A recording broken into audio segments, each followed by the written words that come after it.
a sense that everything is falling into place, that perhaps you've finally found your soulmate.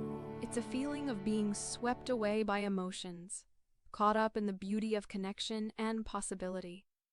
In those early moments, you believe in the potential of the relationship, how this person could be the one to make everything better, how your love could be the key to unlocking their true self, their hidden depths.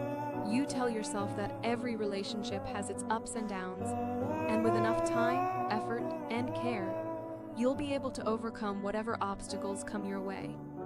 You start to ignore small red flags, tell yourself that their flaws are just part of being human, and convince yourself that your love will be enough to change things for the better. But as time passes, the cracks start to appear. The things you once overlooked start to feel more like problems, and the love that once felt so effortless begins to feel like work. You realize that despite your best efforts, this person isn't changing.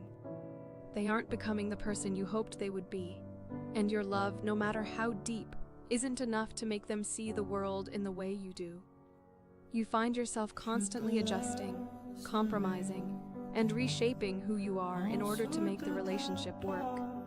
You put aside your own dreams, needs, and desires, in the hope that by doing so, you'll create a space where both of you can thrive together. But what you're really doing is losing yourself. You're sacrificing your own peace, your own sense of identity. And in the process, you begin to realize that love should never demand that kind of sacrifice.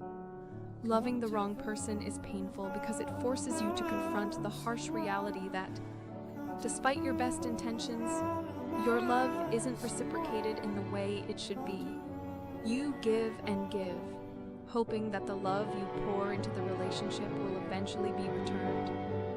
But instead, you find yourself drained, empty, and wondering if your efforts were ever truly valued.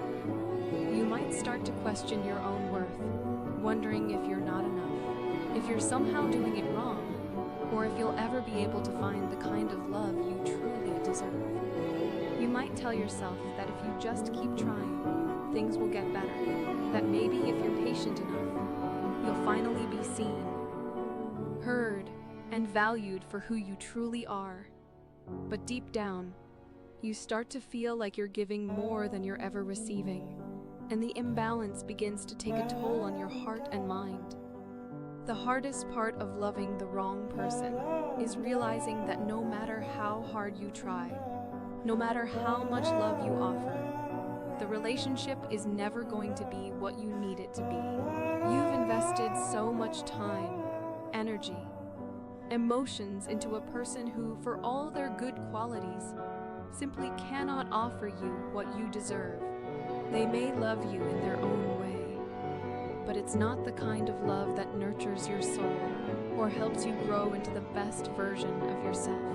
Instead, it feels like you're constantly giving and never receiving, always waiting for something that never quite arrives. The love that was once so bright and promising starts to fade, replaced by frustration, disappointment, and a deep, gnawing sense of emptiness. In these moments, it's easy to start blaming yourself. You might think that you're not doing enough, that you're not trying hard enough, that maybe the relationship is failing because you're somehow flawed or unworthy.